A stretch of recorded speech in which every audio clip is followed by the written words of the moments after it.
2019 Ford Edge hits the sweet spot between the company's Escape and Explorer SUV lineup. Ford has given the Edge a few minor updates for this model year. And as Harvey Briggs tells us as we go behind the wheel, the Edge is a top contender in its class.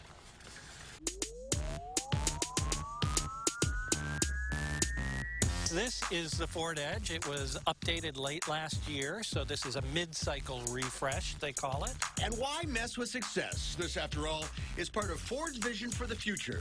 This is the company's new family sedan. And this is really the future for Ford.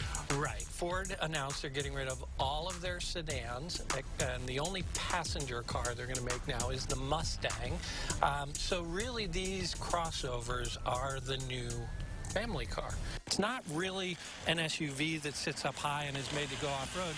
It still has fairly low ground clearance. And under the hood of every Edge except for the sporty ST trim is a 2-liter turbocharged engine making 250 horsepower. You think about it, for a 2-liter engine. That's amazing. Yeah, it used to be, if you could make 100 horsepower per liter, that was the gold standard. And now we're seeing these smaller engines make more and more horsepower. You're not going to win any drag races, but you can sure put old man Winter in his place. So you drove this thing to Chicago and back in the snow. Yes, I did. We had, what, 8 inches of snow? And the thing was remarkably confident. The all-wheel drive system here is fully automatic. You don't have to touch any buttons to make it go. The base front-wheel drive Edge starts at about $31,000, and that includes Ford's Copilot 360 system. That's every safety feature available. Prices, well, they go up from there. So as any car, you can load these things up. Yeah, and this is the titanium trim, just below plutonium, I think. As it sits, it's $46,000, $47,000, give or take a few. But if you want to be reasonable. Yeah, you can get into this in the SEL trim for probably around $35,000. And that's going to have enough stuff on it for you. Yeah, you're going to have the same engine. You know, you won't get the heated and cooled leather seats. You might just get heated seats. Oh, that kind of stuff. I know. Also inside, some changes for 2019. There's no more gear shift knob, any of that.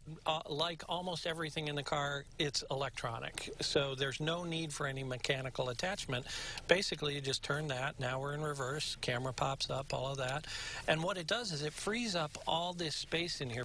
But Harvey is not as thrilled with the center console. It's a material choice, and now we're getting up into, you know, near premium or premium level where you have some nice soft touch surfaces here, good leather seats, and then there's this flat plastic that just doesn't seem to have that same level of finish. And then there are other things, like you can see the gap here. It's different from this side to this side. So those are build quality things that you look at and you say, boy, you know, this is when you're starting to pay close to $50,000 for a vehicle, you want these things to be perfect. You know, Ford's come a long way in a lot of ways, but to see this gap here, it's really disappointing.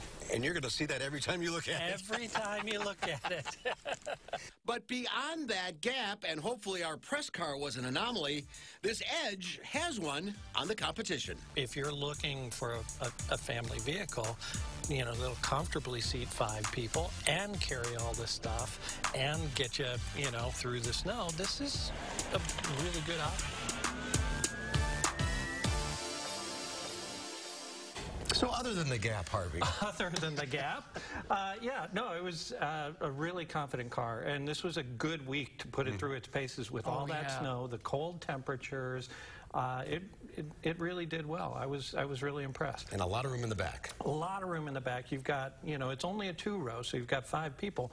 But unlike a lot of those cars, the Mazda, some others, where you open it up, you go, I don't know how much luggage I'm going to put back here. You can put enough stuff for a whole weekend, week-long trip for a family in that. And how about the mileage on it? Yeah, mileage on it is okay. It was 21 city, 28 on the highway, which is pretty good. I got about 25 miles per gallon through that lousy weather when I went to Chicago and back, so it's not bad, but it's not best in class. This cold snap we've just been through, any tips on helping your car get started? Well, first of all, It is okay to start your car and let it warm up. There's an old wives' tale that you shouldn't, let your cars warm up in the driveway because it used to be with carburetors you could get too much gas in the cylinders. Now electronic management is taking care of that. So if you want to warm up the car for a few minutes before you take off, feel free to do that. A good battery? Yep, definitely a good battery. Keep it out of the wind. If you have to park it outside, get it close to a building, some of that kind of stuff will help you out. And as always, check your tires. Make sure they're inflated because cold temperature will reduce the pressure in your tires. All right. Hopefully we're done with it for a while. All right, Harvey, thank you. Great. Evil cackle. Yes. Happy belated birthday. Thank you so much. Great to see you, Harvey. All Good right, job. good to see you. We'll be right back.